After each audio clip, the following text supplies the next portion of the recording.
Welcome back to day 2 of our North American Summer Playoffs. Right now, we're loading up for round 4 between Gravity and TSM. Gentlemen, Gravity on the back foot here. We've mentioned it earlier, the fact that a lot of these players are very new to the best-of-5 environment, or at least not very practiced. So a lot of pressure mounting for these guys. What do they do differently here, knowing that their playoff lives are on the line? Yeah, I mean, we were looking coming into this as Gravity is going to be the one with this counter pick and all these different styles for Champion Select. They're going to try and throw TSM off, give them the old Cassiopeia top and watch them tilt. But it's actually that Gravity are the ones having trouble adapting in Champion Select. They're the ones flailing around in the best-of-5 format. They're the ones that aren't adapting to what they're seeing on stage in these games. And so the pressure is on Cop, actually. You know, everybody's been looking at Loco Doco for so long.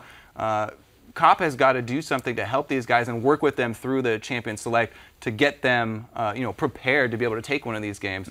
And again, we've been sitting on the early game a lot as well, so the level 1s are huge. I have a slight different opinion from your first half of this one. So I want to first start with TSM and say massive props to these guys. Loco Doco, Reginald, the whole players, they all stepped up. We're seeing 4 major threats.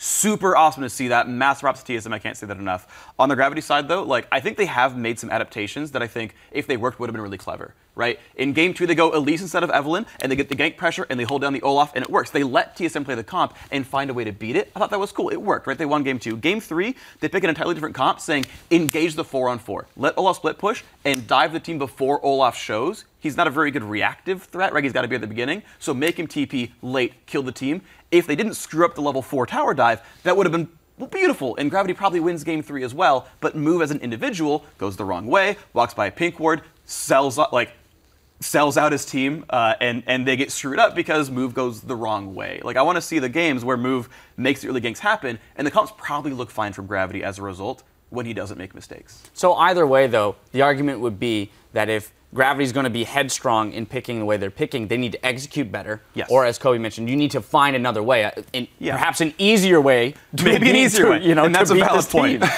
Yeah, it makes it, it just makes it very difficult to execute. That's totally fair. That's totally fair. All right, well, there's the man on your screen that might be responsible for the win if they're going to get it. Cop, we'll see what he's got strategy-wise. We're going to throw it over to our casters to get us into Game 4. Thanks, Dash! As always, we're ready to get into Game 4. Let's do it. I'm still here with Chat and Aiden. We're about to get this game going. Cop and Loco Doco, like they were saying, the last final touches for the teams, whatever they can say, and hopefully give them a bit more of their energy. Yeah, just like you did to us. Yeah. I feel infused. It's honestly Gravity's time to adapt again. They need to be able to adjust to what TSM is throwing their way. I think the pick and ban adaptations went heavily in the favor of TSM back in Game 3, but now this whole illusion of Gravity being amazing on the red side, well, unless they were going to use it for a keen counter pick, not just picking Orianna, the generic mid laner in the last pick, maybe they're better served to going on blue side. Then at least they can get their pick of the litter with that first pick. It's so strange because coming into playoffs, Lulu has just jumped up the list of how prioritized she is for mid laners. People just want that safe lane, and to make their top laner have priority in fights, make their bottom laners safer.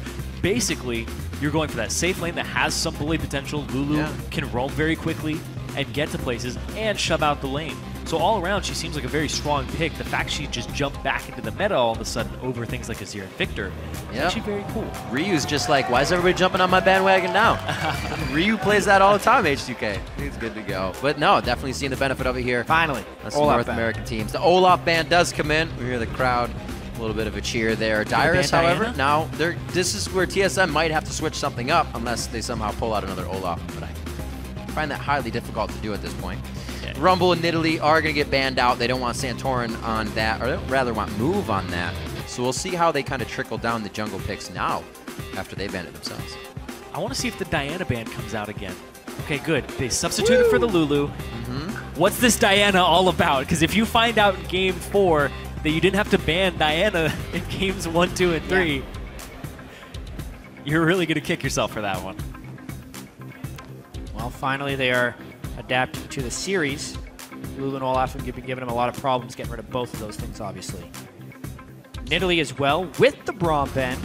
So really just trying to shake everything up. We should see a unique Game 4. Shen, They're gonna pick Shen. No, I'm just kidding. You sure? Yeah, that's What about Elise? Likely. No, there's Elise so is much. Also there's likely. so much left up actually for here. The Alistar is also still left up. A few things they can get to make sure nothing too much is told about the entire composition.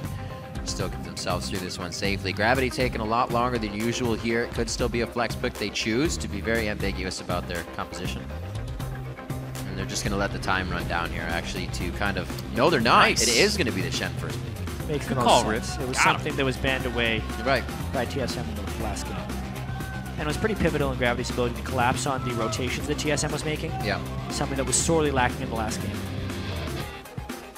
So, probably a jungle here for Team SoloMid, you would think. Make sure that's on the board. Yeah, I want to go Could back. be Elise. I do want to go back to the Shen for a second because that was kind of the crutch that Gravity was leaning on in the game that they won. Because when you're able to collapse faster, TSM's running them all around the map this entire series, and they can't keep up with the momentum of TSM, knocking down these turrets and rotating between lanes. Shen's your answer. Shen's your guy. They teleport in, right.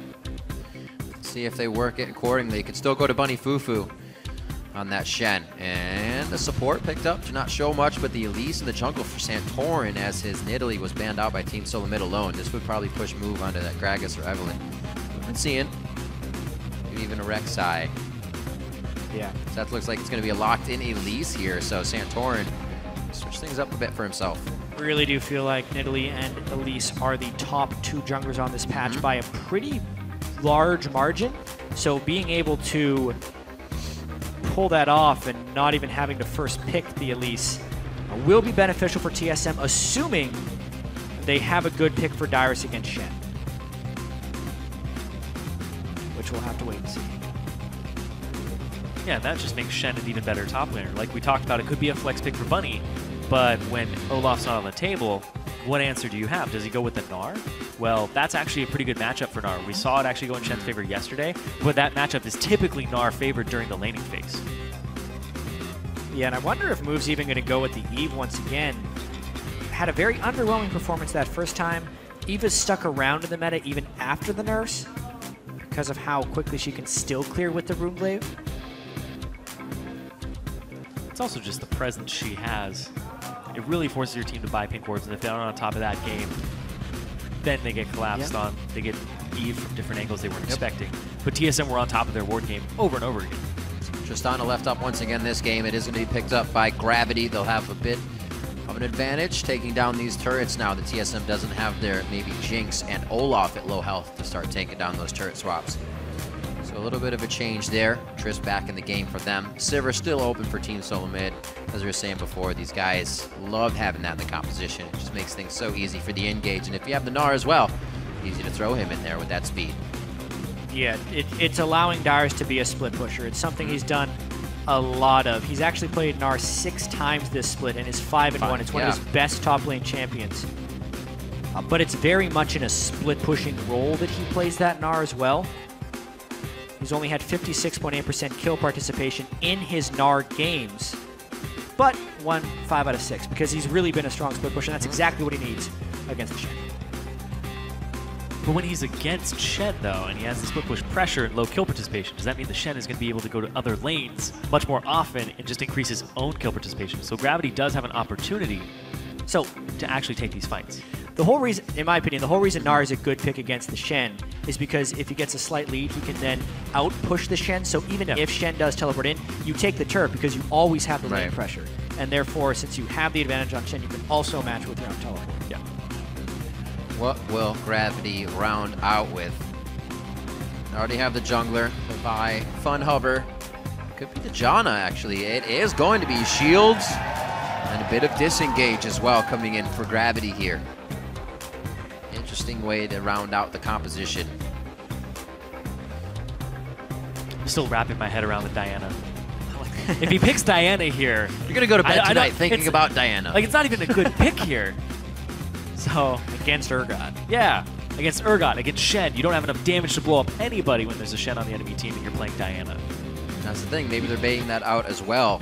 Understanding that if she does dive in and have a Janna, it'd be hard to play Diana in this situation anyways for Bjergsen if you were to take that.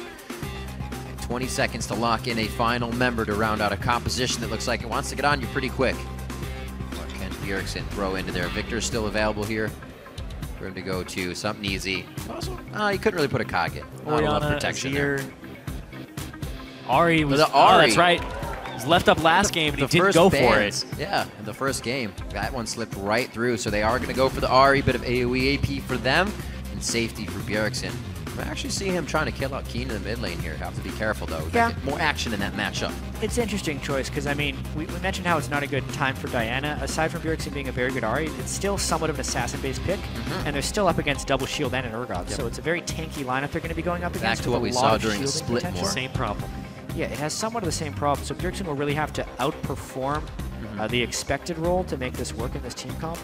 Overall, though, TSM does have a lot of damage. Gravity should actually be feeling quite good about this one because of their tank ball type team with good shielding is what they've been able to win with in the past. There's a lot of pick potential on TSM's comp, though. One person's out of position. The Sivir, the Ahri charm. You just have so much to get to them. So Yeah. Gravity, they do always have Father Shen looking over them, though. If somebody does get caught, there'll be two there. So they have that advantage. So if they can keep track of Evelyn on TSM side, they will always know when to take these fights. We see Cop and Loco Doco taking their final steps to the backstage, possibly the very final if TSM are able to come out with a win here. And you know the deal now. Head over to Twitter, tell us who you think is going to take this, how you think the series is going to go. It could be a win for TSM. It could be Gravity keeping themselves in. Just tweet at LOL Esports with the hashtag GVWin or the hashtag TSMWin. And as always, those will be tallied up throughout the game. The crowd is ready. When a lot of games into the Silver Scrapes for Europe, can Gravity make that happen here in North America? Can we get a Game 5? Is Gravity ready for the long haul for their inexperience in best-of-5 playoff matches where TSM is a veteran? And TSM looking to keep that veteran status going into the playoffs. Yeah. They've made finals every single time. And Gravity, they're looking for their first semifinals ever. It's going to be tough. Chronologic Gaming after this, they will have to fight. We saw yesterday, Impulse will be going up against Liquid. That should be an interesting match for them as well. Yeah. What's Impulse against CLG? CLG, right. I was thinking, I switched the brackets in my head. Yeah, the from winner top of this to bottom plays of the way they Team were Liquid. played. You're But how correct. about that Madison Square Garden go? Yeah. Don't want to mislead anyone. Madison Square Garden is for the finals. The And finals, third, right. fourth place. Because there's a third, fourth place match, the semifinals will be played here in LA, and the finals and Yep. third, fourth place match will be playing in Madison Square Garden. But a win here basically secures their spot at Madison Square Garden because it's guaranteed top 4. We've heard what that means to the players in the teasers, the trailers that have come out. That is a huge spot, a big stepping stone, as Alltech said, to continue moving themselves on. It definitely proves what they've been trying to put out to the fans all season long, and that it's that they can make it, and they have the potential to keep going.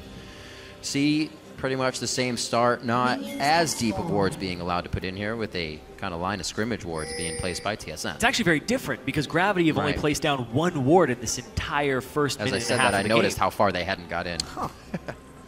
Why would you save all your trinket wards? Until a minute and 50 seconds. Very frugal. It's very curious. I only do that when I think somebody's going to invade me, and then when I'm doing my buff, I slap it over the wall, make sure they aren't there.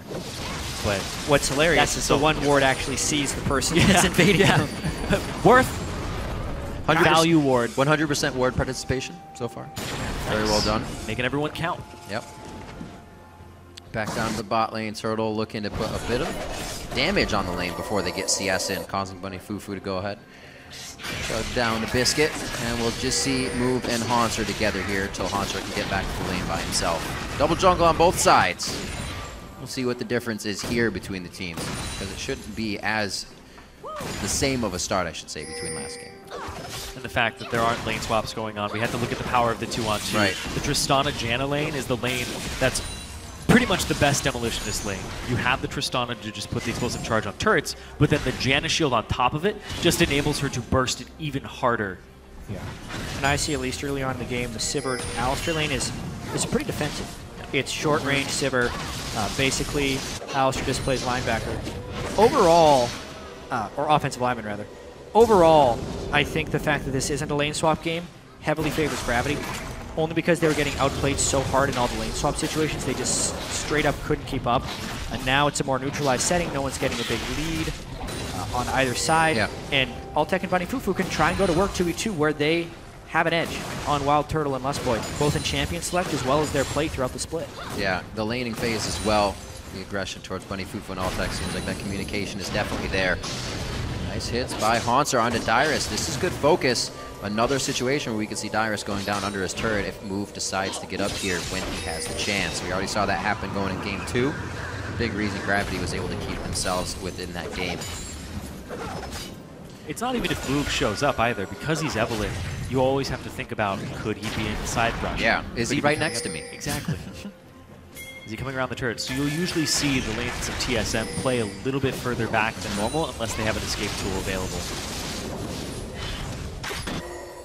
Mid lane, not too much in favor of Keen, but he has stopped Bjergsen on a few minions per each wave coming in. Ricochet's keeping Wild Turtle a pretty good distance from his turret. And in range for maybe Santorin to sneak in if he wants to.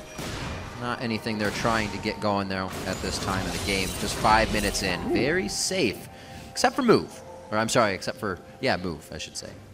Move taking a few risks, getting the deep wards in. That was actually cute by Wild Turtle. Walking up to the low HP creep, spell shielding so the explosive charge AoE damage gave him mana back. Actually, yeah. Very nicely played. Usually playing against the Caitlyn or something, you got mana batteries all over the place. But definitely good to keep in mind when you can get that mana back. Wild Turtle doing so. Doesn't really have to worry about hooks or grabs in lane, so he can easily use those to get himself some good resources. No potions yet used by the AD carries here. Does it again, actually. It's so important to keep your mana up in this lane, though, because you're throwing out boomerang blades and ricochets constantly up to or against what Altec is doing is just passive. Yeah. Spending no mana to push the wave. You have to keep up. So doing that is very crucial to actually stay even. Yeah. Interesting play. Definitely never seen that from a server player before to take explosive charges. Yeah. So. It's also somewhat dangerous because you're basically walking into auto attack range. If he auto attacks you, he gamed you. Yeah. Boomerang straight through. That cut through the shield, but it would have been a lot more damage had Bunny Fufu missed that. They're still trying to play aggressive. Keep pressure onto Wild Turtle in the bot lane and Lustboy. Surprised we haven't seen too much jungle pressure down here to start things off. But it looks like they're happy with the way things are going. And the junglers are hitting their breakaways, so they want to keep in that jungle. 8,000 to 7.7 right now. Just the CS is really giving the lead over here to Gravity at this point. Nothing too big. Both junglers back. Going for a bit of ability power on their builds. Same build path in that, essentially. You see Dyrus still taking hits up top. 38 to 30 in that lane, so Dyrus is falling behind slightly, but nothing that's not going to make him still a giant number. It's actually pretty big, though, because there's 4 potions still left in Haunter's inventory. The potion, yeah, you're right. He's getting that all of these taunts off could push Dyrus that out. reduce your damage during the trade, and he just wins them and runs into brush. Drops the aggro. Really, really just good lane mechanics there. It's also fairly disrespectful. Being able to taunt in the lane that frequently just says that he doesn't expect Santorin to ever be up there. Finally, though, Santorin is there, and the ward is in the spot. Instead of coming through the lane, since the lane is shoved, Haunter is able to stay pretty safe right there. Santorin could have done a bit of a sneak attack, but does not do so. And all the time is for naught. Pretty close there. Help him shove it out. Looks like they won't, yeah, help him shove it out. Looks like it won't matter. Haunter stays safe on this one. Let's see if they get Dyrus a ward, actually. He may just want to back if they can get this up to the turret so he can get himself some items. Yeah. Leaving him in this lane for longer seems like a bad idea. Out of potions. He's going to lose that war over time. Give him some shove, give him some attention. You see Bjergsen running up top. Urgot with the lack of wave clear. Very exploitable in that sense. But look at this, they make a play down bottom because they see that. They hit Move with the headbutt, double bounce onto Haunter. It's the flash out and the spell shield coming in for Wild Turtle. They're going to get out alive. So many resources used here, and Haunter can't get back to the top. This leaves Dyrus alone with the turret, and TSM gets out clean. Flash used. That was just really nicely played by both sides, I think. Gravity saw the roam coming up top lane from TSM, immediately go for the play bottom, but Wild Turtle avoids it. Nice use of summoner spells by both Lustboy and Turtle to make that escape. And the investment itself for the gank wasn't that high, knowing he's Shen, knowing he was going to shop anyway, teleports back to lane. Yep. Nothing really lost has happened. Only good things could have happened to Gravity for there. TSM dodged a bit of a bullet. This could. You have item advantage. Bully him a little bit. Taunt still 4 seconds. Doesn't have the lane to get him with what jump would be coming up for Dyrus. So Haunter plays that one smart to get as much CS as possible. I like that, though, because that means Dyrus is about to back, trade as much as possible. You are going to burn through some potions of Haunters. You're going to back and TP in That's a good with your own items. Do as much damage as possible so that when you get back, you're in good shape. Kind of like when you're a support, or I'm a support, and I eat a biscuit on accident. I'm like, well, I might as well just go fight. So Yeah, there you go. Use this biscuit a little bit. Just get that last bit of damage in valiantly and safely. Dyrus will return to lane quite well off. 56 to 57 in that CS, and he's got his phage built up. Turtle could go pop, and he does. Kill picked up for Altec. So he did not have flash or heal from the previous gank, and he also didn't have Lustboy to play defense for him. That was a boo-boo by Wild Turtle right there. He should not have been in that spot in lane. Was trying to get the last little bit of gold, I think, or he already bought. Yeah, he had a BF sword in lane. There was no reason for him to greed for CS at that point, but he does, and it costs him first blood. Feeling safe. He was not. You can even see the vision as Pink warded out there, so he was running around in pretty big fog of war, an area they did not control. First Top blood. lane, still back and forth. Not too much here, but Hauntzer's plays around the map could definitely take Dyrus off guard. Dyrus gets the hop, and the flash has to be used. I'll be back up at 14.5. This is going to be bottom turret, though, because they killed Wild Turtle, and it's the Janna Tristana composition. You get that turret so quickly. That was basically, I think, 3 casters and a cannon minion. They were able to take it from 3/4. Yeah, and we mentioned earlier that the standard lanes would favor Gravity, and we're seeing the results of that right now. Who had matched farm with Santorin early on in the game, but basically Altec and Bunny Fufu, with the help of a big gank, are able to take the advantage down bottom lane. Haunzer is working Dyrus a little bit with all the taunts in lane. It's just going perfectly for Gravity early. Exactly. Haunzer was able to push Dyrus back. He needed assistance. They sent people top, and Haunzer gave him the runaround. Big part of having Shen in top lane is that he gets to show up in the bottom lane. You always win that fight by outnumbering them. Very strong map movement so far from Gravity, using those level 6s as well, just about when they came up, making sure they haven't had an advantage.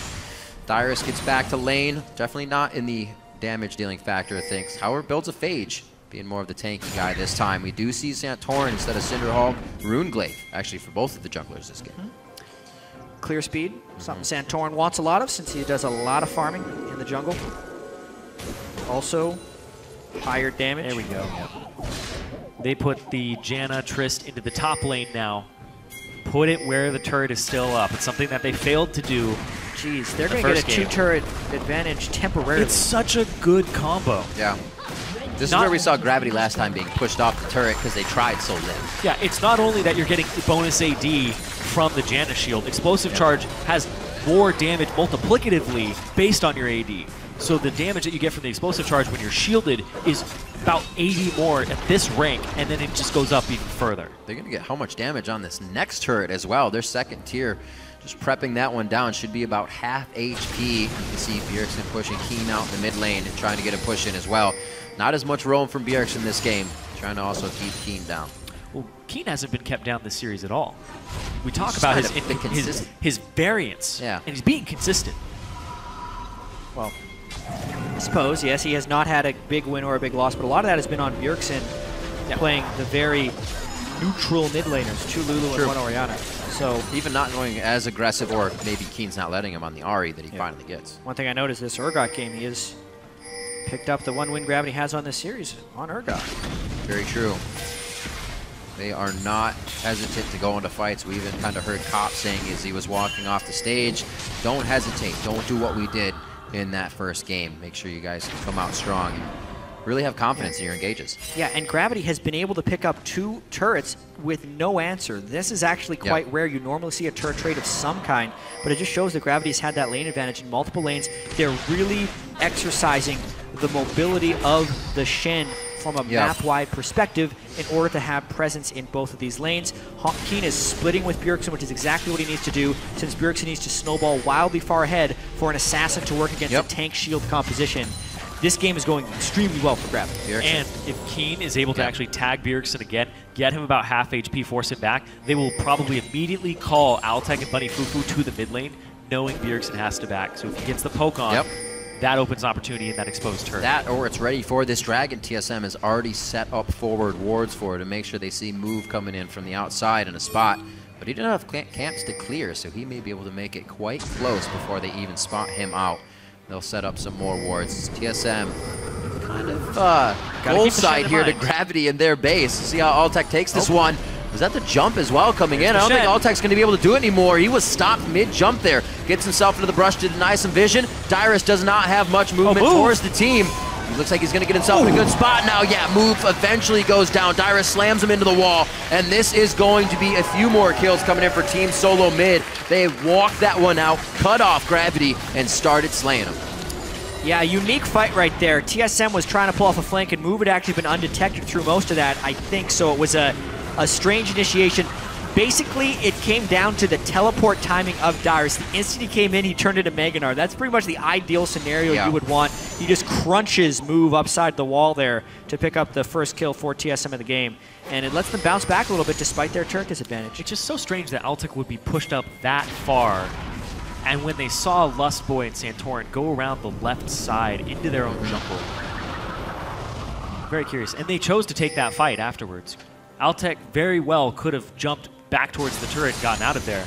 Yeah. And Move could have ran the other way. He was invisible. Nobody had spotted him. They themselves thought they were going to be able to turn that, I think, because Move was mostly undetected, so they thought they'd have coming in element too. of They thought they surprise. had the number advantage. Yeah. But ultimately, Bjergsen roamed before Keen as well. Yep. It's another thing that turned that fight. Twice in a row. This time it actually pays off. Bjergsen's able to get there and help, where Keen is just a little short, something we've been seeing for the past 2 games. Yeah. This is what they should have been doing. Instead of pushing Altec down a long lane, they should have taken it middle and then go towards the dragon back and forth between these 2 objectives until you at least get one of them or both. They're back. Definitely don't lose too much after losing a few of their members, and they're still able to come back stronger and get onto that dragon and maybe start to pressure middle a little bit as well. Top lane's going to have to be taken care of. Wild Turtle is on it. And it looks like we're going to get some defense from TSM in the mid lane. See that again. Yeah. Altec has the opportunity here. That's only the explosive charge. They knock him pretty far So back. he still has his jump. So he didn't jump. They burned the Sivir ult up on the top side, so that's why I think Gravity thinks they can win this Wild fight. Turtle's half HP as well, but they catch Move in the brush. Pretty random occurrence there. That you check around, you find the Evelynn. Well, Evelynn had already revealed herself because he'd aggroed Wild Turtle early on. So basically, Move was just trying to hide away from the Ahri. The pathing from the Ahri versus the Urgot allowed Bjergsen to reach there a lot sooner. It should have been called off. Most likely. Hindsight 2020. Yeah. Doesn't mean I can't call it out. All right, so Dyrus, Olaf or not, he's going to go ahead and just build a Black Cleaver again. He's still going to try to carry from this Gnar position. Leave Lustboy as the tank, let him do things that tanks do. Yeah, he's got the 40 CS advantage. He's in a position to split push with the kill and assist over Hanser. Especially if you're not kind of expecting that. Obviously, they can see his inventory, but now a Sivered up Gnar flying through the fight, able to just jump over the team and get to that back line. There's also a really well-timed teleport from him. He had Mega Gnar. Yeah. There's a few of them that he has been come up big on with those teleports. Quadra kill of last game to be in the right spot at the right time as TSM was able to get that Dragon Ace. Slowly back and forth. The 2 kills they just got are the only 2 of the game. 2-1 so far. See if Dyrus can keep himself going. He's participated in everything at this point. Sight stones, not on both sides. Double sight stone for TSM here. Gonna start being able to control the map, but that's not gonna stop Move from buying a plethora of wards and setting them out, as you can see. Good deep wards. Move trying to make sure he keeps his combat effectiveness this game. Maybe an Abyssal Scepter instead of an Aegis early on in this one. Although the Aegis will be just as valuable. They're going to have to probably build it on Bunny Fufu. Or even Hanser. Hanser's built Banner of Command in the past. That would probably serve its purpose.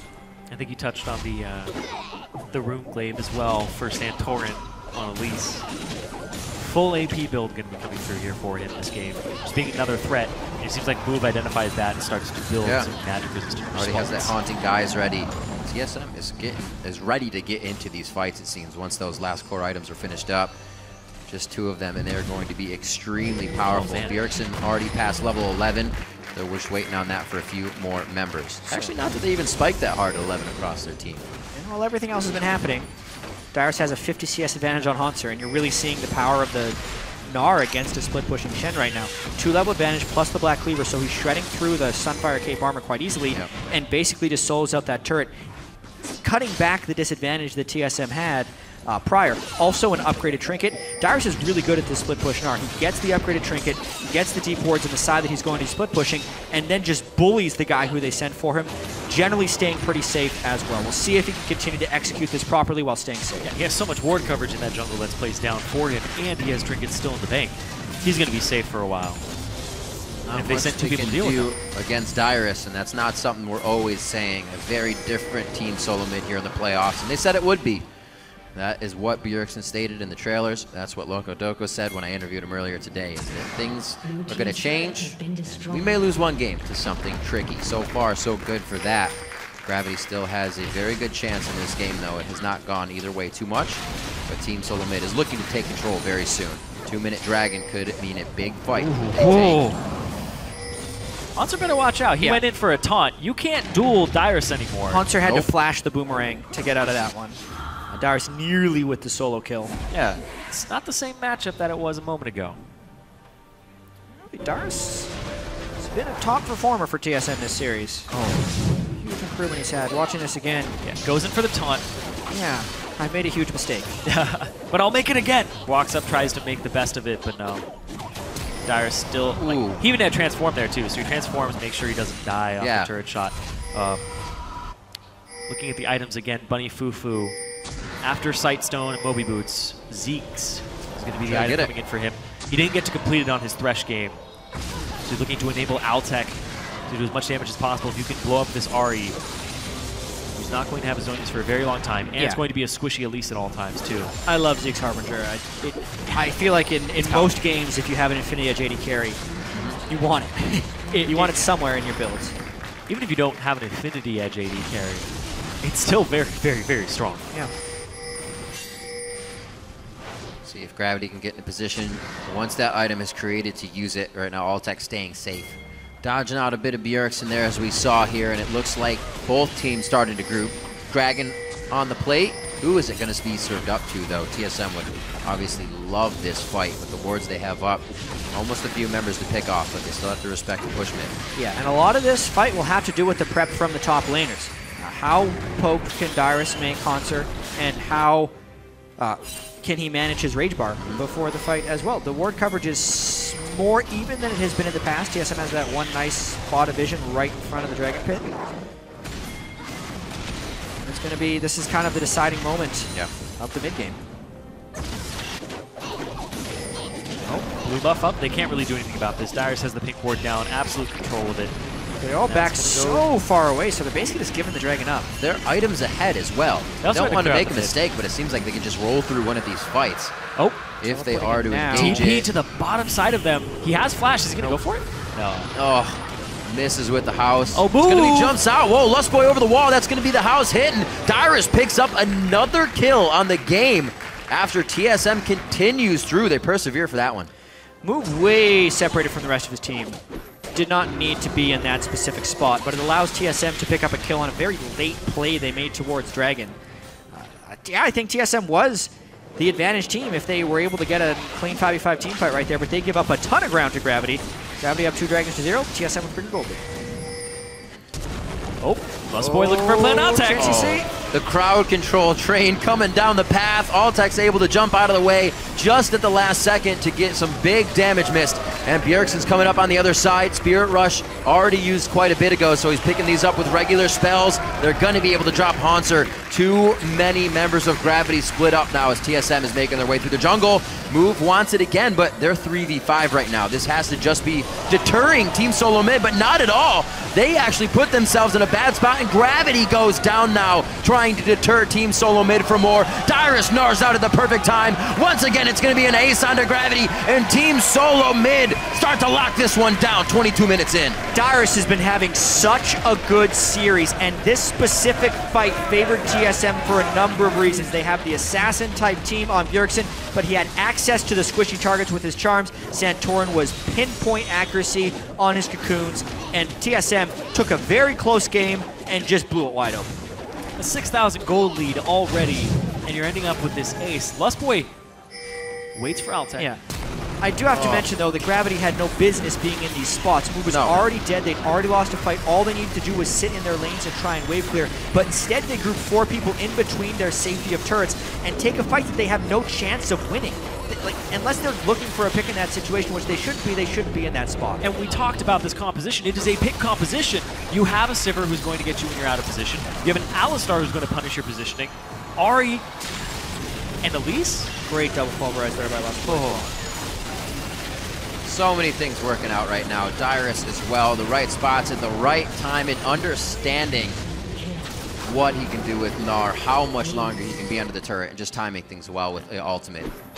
Looking at when they came into this game for KDA, 72, 45, and 126 for Haunter, or 124. You wouldn't think that Dyrus would be the one getting the kills, because Dyrus was 38, 39, and 124, almost even in kills and death.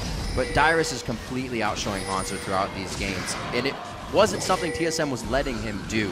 This absolutely seems like they're allowing him to kind of go with his own game. A lot of it just has to do with what types of team compositions they build. So much of the numbers that TSM had during the regular season were self-fulfilling from the champion select. They were picking Bjergsen onto the only champion that could conceivably do damage, and then playing completely around him. Anything Bjergsen could do, he's the only playmaker. Yeah.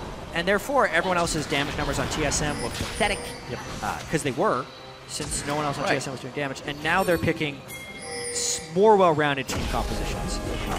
Dyrus also getting a lot of gank assistance, and now they're just picking up everyone. And look, Bjergsen only comes in at the end of that play. That was a play created by people who were not Bjergsen, and it's ultimately what any team needs to do to succeed, is have multiple threats. You're talking about having multiple threats. Santorin is now being able to play threats in these series. He was always on the Gragas, the Rek'Sai.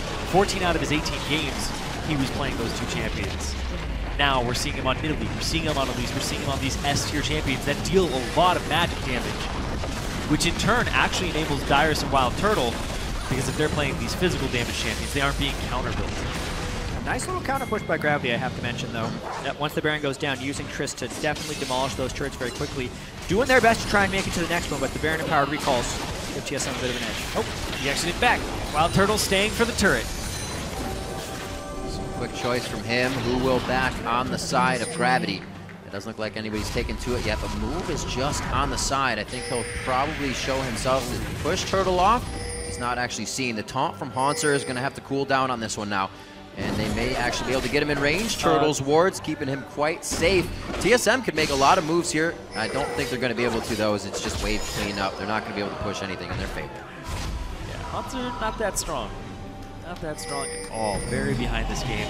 The first pick shed, getting counter-picked by TSM. So there's that Zeke's. It is finished. Up onto Bunny Fufu. We'll see if it's coming to play for these guys once they get into those fights. More unlikely now that they're down 8,000 gold. Also, the full physical team by Gravity. They got away with it before. Yeah, putting all their eggs in one basket seems to hurt this time. The magic damage from Evelynn is also decent, but I don't think it's the same level that they're able to provide with the Elise. With the Baron buff. Without a care in the world, Dyrus just toying with the front line and back line of Gravity right now. Able to do whatever he wants with where he has put himself in this game. 4-0-3, 7 out of the 9 kills he's participated in. It looks like they're setting up for one more. Lustboy got it. He's trying to rinse and repeat from the same location. Does not look like Gravity even wants to leave their base now. Rightfully so. Yep. You talked about how last time their double AD composition worked out, Jat. Well, they fell behind this game, and a Baron's already gone over to TSM. Basically all the elements that counter it. Yep. Limited fallback pattern for them with such low wave clear. Against a heavy wave clear team for TSM. Easily rolling into the base with this Baron. And it was a lot different when TSM stole the Baron last time as well. They weren't pushing the inhibitors just yet. Gravity still had some space and breathing room to work with, but not this time. Move. Every time he's in the eyes of Team SoloMid, he has gone down. We talked about it from game 1, that he made a few ill movements and went down as well. He just hasn't been positioned correctly with the team so far, and it's definitely costing Gravity. It was something near the end of the split, too, that we saw a move going on these champions by Evelyn, not having great games, and he's just having another poor game when they need him most.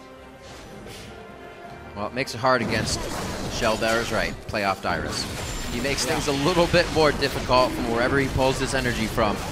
Maybe it's all the fans. He did say he still always enjoys to play for the fans, and they have been cheering quite loud for him today. Yeah, well, he's deserved it. Dyrus has played very good games. Fantastic. Few little missteps he's had on Olaf in the previous games, but by and large, one of his best performances that Dyrus has had in a very long time.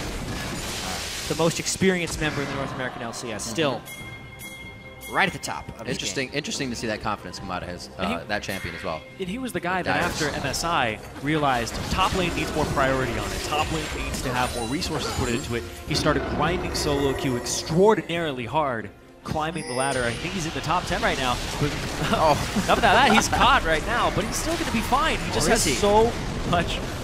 So much gold. There it is, the Kansas City Shuffle. He should be all right. No! He's up against the ropes! It's another punch! 1-2! He gnars out! They're going to throw in the towel, but no! Dyrus stays alive! No towel to be thrown! 2 kills already! Ultek and Haunter is down. Buddy Fufu quickly follows, and Dyrus squeezes tight. He's still alive. Oh, an unfortunate pause. Our first of the series, right at the moment where he gets the huge one. We'll find out what this is about. Or will we? Or will we? They're unpausing right now. It's unpaused. Or will we? All right. Or will we? Needed a moment to... Everything got quiet. Moment to breathe. Everything is okay. Playing again. Going for it. Looks like TSM. We're back in the game. They might be ending the game. That should be the game after that. Dyrus with a bait right there. Huge tankiness. Gets the Meganar. Slams him against the wall. Everyone in Gravity goes in. This should be TSM. Moving on to the semifinals. Move back. They may have considered that a pause or a check of anything wouldn't help the game. It's going to be ended. Team SoloMid running down the tracks. Dyrus, the front of the train throughout the playoffs. And Team SoloMid are going to take down Gravity 3-1 in the quarterfinals. And TSM really powered up towards the end of that series. The first 2 games were quite close, looked sloppy from both sides. But these last 2 games from TSM were very clean. They adapted within the middle of the series, they used their experience, and Dyrus had a spectacular performance. Every single game in this series, Dyrus was at the head of the charge for TSM. Wow. They enabled him, they gave him turret gold, they gave him kills, and they gave him TP priority in the top lane to the point that he was something you can't ignore in the top lane. So it was an accidental pause coming in, which was why the pause was instantly released as well. Still, we see the game going to Team SoloMid regardless of the outcome of that pause, and they would have changed something. What a game coming in from Team SoloMid. They said it would be a slightly different team, and we see how that was. Bjergsen back to Bjergsen on utility, mostly safety of the Lulu. The Orianna as well has been played, but Dyrus on carry. Dyrus on a threat.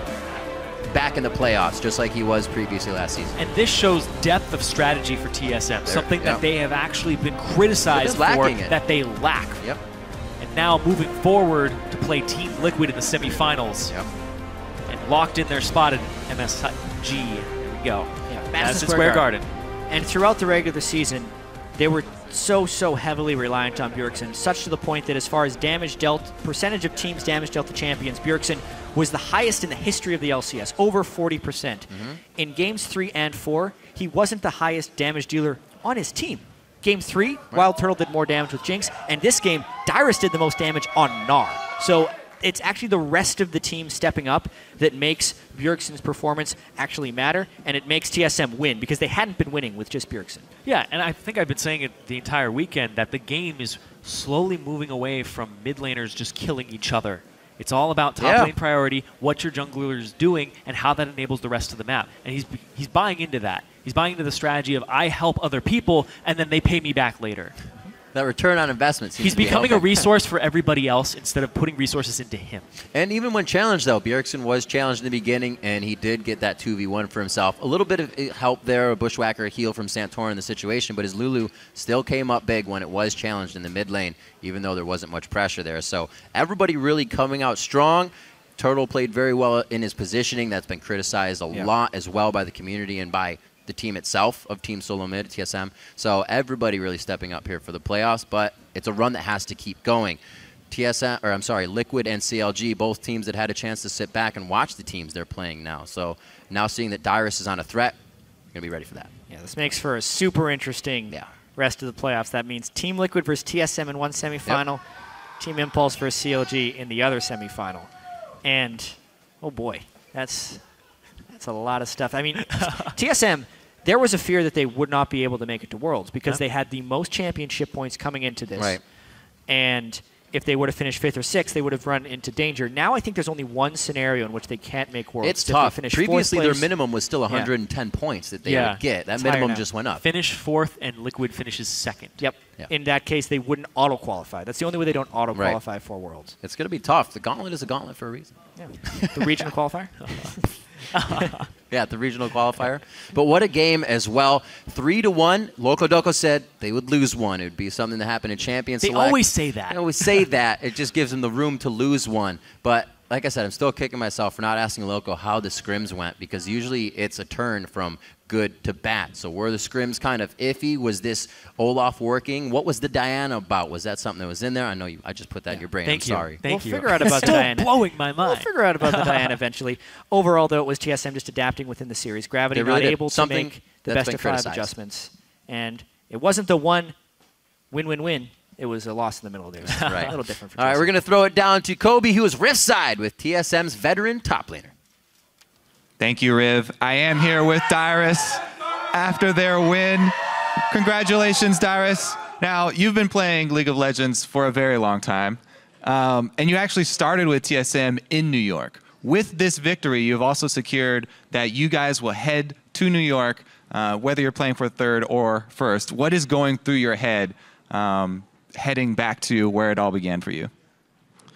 So it was the beginning of my esports life, I guess, coming from Hawaii and going back to New York. Honestly, like, we've only been to the city like 5 times, even though we lived there, because we lived in Lindenhurst, which was a suburb, and we didn't really do much but stay inside, play League of Legends, stream, and then, do all the stuff TSM for. Well, you had a couple of back-to-back carry games there on Olaf where you did very well. It's always really strong for a team to have multiple threats. Bjergsen going over to the support role. How has it been with Reggie coming in and coaching you guys? Has he been trying to push you guys more in this direction and get people to branch out, or did it come from within the team? Well, if you had to say if there was any MVP for our team, it would definitely be Reggie, because the moment he stepped in, like, everything Reggie does, like, as a coach, even though, like, he used to be a pro player, co-worker, now he's the boss, and he's a friend at the same time. Like, he's the real MVP in all this. I don't think we'd be able to go 3-1 against Gravity without him. I feel like it would have been a completely different story, and Reggie coming in, changing that dynamic of, like, seeing the obvious things from outside the box and just being really good at coaching, even though he's like, it's not really his job. He's the real MVP. All right, big props there. Now, your next opponent is going to be Team Liquid before you go to New York to decide, what place you guys will be playing for. You had some trash talk for Gravity. What are your thoughts on Team Liquid and your opponent Quas in the top lane moving forward?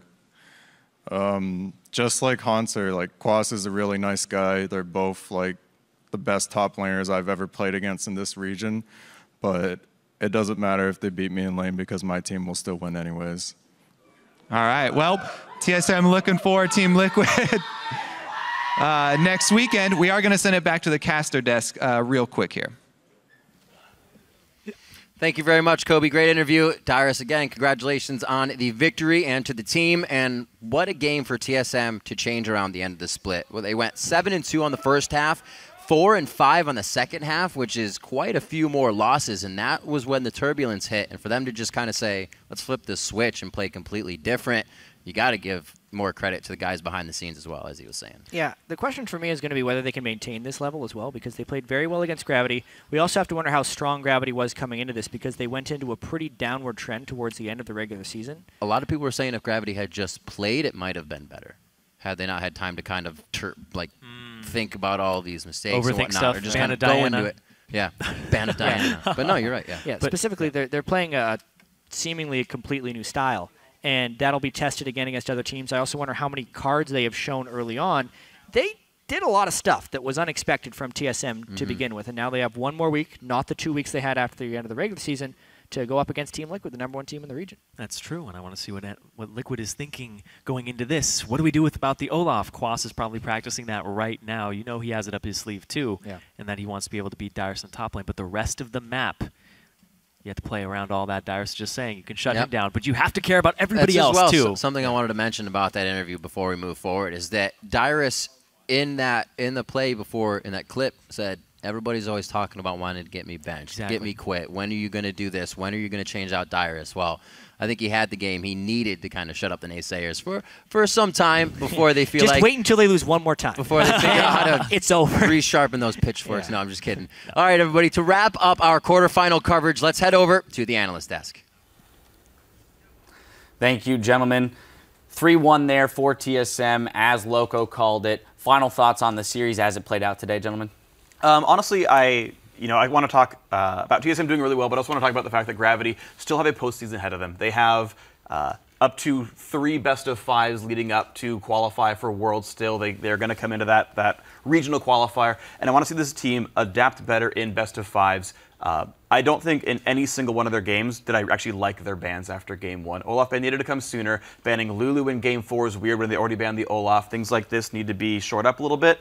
It's a young team. I think they will improve, but they need to get these skills honed. I thought you said you liked their champion select. When I said I did it. I like the champions chosen. I do not like the bans chosen. Okay. So some learning points here for Gravity. It is important to note, as you mentioned, that they are locked into the Gauntlet, and now with this loss, they are locked into the 4th seed, the last seed in the Gauntlet. So they're going to have, as you mentioned, multiple best-of-5s to get through to go to Worlds in order to make it to Worlds. Now, for TSM, Kobe, you just got to talk to Dyrus a little bit.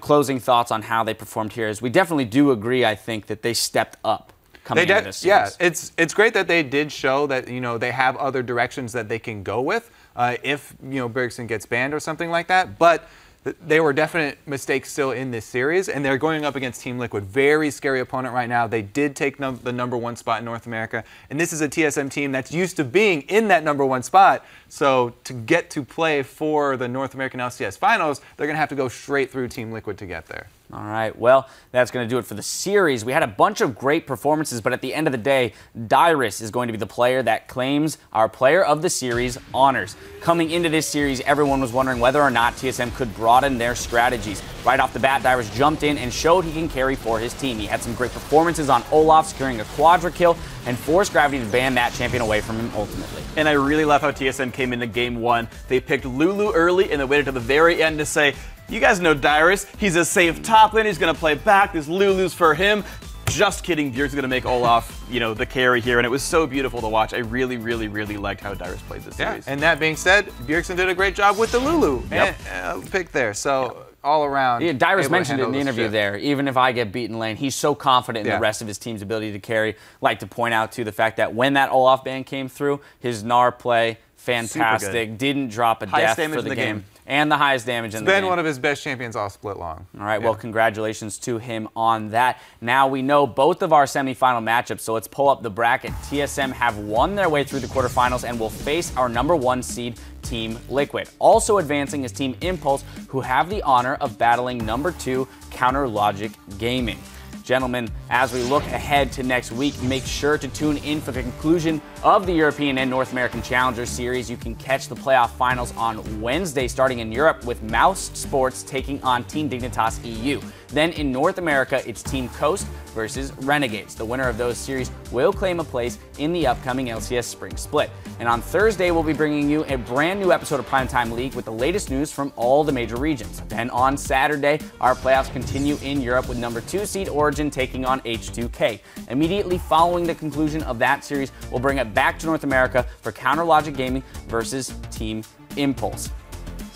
With all of that in mind, when we finally do get to next week, starting off with our Counter Logic Gaming versus Team Impulse best-of-5 series, what are you guys' immediate thoughts when these two teams are going up against each other? I think Impulse look a little bit less good than I expected them to. Gate just came into the team. Okay, his first few games looked a bit shaky. That's fine. He's brand new to the team. Whatever.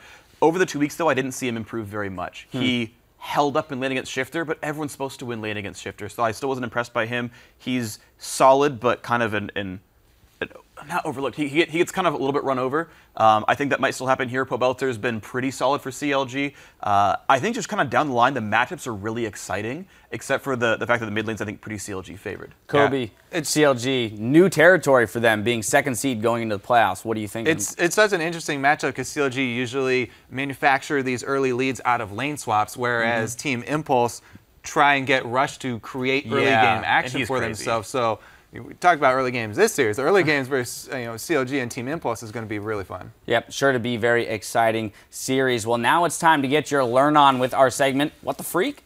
And we had to wade through a heaping pile of puns to find these questions. We're going to start with Andreas Matt Folk, who asks, have you ever wanted to switch from being a caster to being a player/coach? I wouldn't want to switch. I actually really enjoy being here with you guys, and casting the game is a whole bunch of fun. If for some reason I wasn't allowed to cast anymore, like if I suddenly became mute and I had a way to communicate in sign language, I would like to. I think it'd be really fun. Would you be an effective coach if you were a mute? Yeah, I would smart. I mean, think about it. We have like Chinese and Korean teams playing together. You've got all kinds of teams that communicate via ping. Some of them win world championships or at least get to the finals. So you're saying that your skill level is high enough to be a player. You just have to ping. I just be Uzi and go to Worlds. I mean, it'd be easy. I mean, obviously it would like be a long road ahead, but like, yes, I love the game so much. If I couldn't cast, I'd still want to be involved in League of Legends. I'd still want to be involved in esports. If that's a player or a coach, if that's a team manager, I would still want to be in esports. That's fair. Don't always get what you want. That is fair true. point. That is a true statement anymore. Okay, well, next up, Exexis Bob asks, hey, Freak, do you think TSM has been sandbagging all split and preparing a bunch of secret strats like this one in Game 1? I don't think so. Well, we know what Kobe thinks. Yeah. No, I think this was a really solid 2 weeks of preparation. The players improving, the team improving, doing a really good job. Especially because if you're going to like hoard onto strats, you wouldn't hoard them for a quarterfinal matchup. If you think you're that good that you're going to save stuff, you'd save it for the semi. I do think that TSM would, in this series, use as few new strats as possible, but they didn't have these things like 3 months ago. Maybe there's more things they know, maybe there aren't, but I guess kind of a mix of both sides of that argument. That would be some epic sandbagging. Have this twist just prepared for TSM Legends. Get 5th place, whatever, drop a game, but just kidding, guys. They re-released the season, like the week 2 footage of them, and like, lose this game on purpose, guys. Right, you open yourselves up. Lose MSI, the international competition, and just get crushed, embarrass them. All right. All right, well, there you have that. All right, next up, Fist of Wrath says, do you prepare your puns ahead of time, or are you a natural? About 90% of the time, it's on the spot. The most recent pun I delivered, the muck Pokemon pun. So Riv said running amok, and my brain said, oh, a muck, that's a Pokemon. And so I Googled like what Pokemon type muck is. It's a poison type, by the way, in case you were wondering. And then the thing is, I didn't plan on saying it because like you started saying other things as we introed into the game, and it was whatever. And then I just with the plan next time. Your body didn't let you. My mind was telling me no, but I ended up saying run amok, and before I could stop myself, it just came out. And I was like, well, that just happened. I guess I said that one. So, but I mean, by and large, it's like on the spot or within like 2 minutes. I think we can attest to the fact that Freak does not plan the majority of his puns. We have to endure them day in and day out. I do know that he does save good ones when they just come up. Just in conversation or just when we're doing something else at a meeting, he'll save that one for later and be like, yes, I'm going to use this gem later. He has a pun arsenal, yes, to be sure, to be sure. All right, finally, Burnt Mungers asks, if you had to take 2 pro players to help you survive on a desert island, who would they be and why? Much to Kobe's chagrin here. Why do people keep asking? Why do people care so much? How many desert islands are there? This isn't a situation that I feel like is ever going to present itself. But okay, nonetheless, your answer. So yeah, I mean, first of all, Kobe, I did pick the question because you expressed such hate for the question. I was like, you know what? Give me that question after all. I want to troll Kobe. So first of all, I would pick Dash. Dash, you're very sort of fit and man. You can climb some trees. Are you finally admitting that I'm good enough to be a pro player? Is that what's happening right now? I'm just bastardizing the question a little bit. You are a former jacket winner, so I'll give you that. That's true. You're good enough player that I think you qualify. At least you're in platinum. Okay, so I would pick Dash, and then the other player I would pick, I think I'd pick Smoothie, because if I'm stuck on a desert island for a while, I feel like having a smoothie would be nice. I'd get hungry or thirsty or something. So nice and refreshing. Yeah, because it is a desert island. Yes.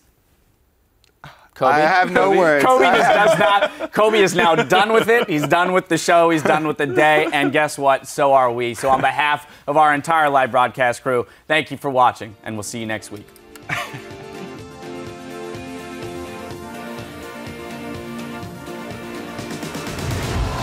quarterfinal number 2. Gravity versus Team SoloMid.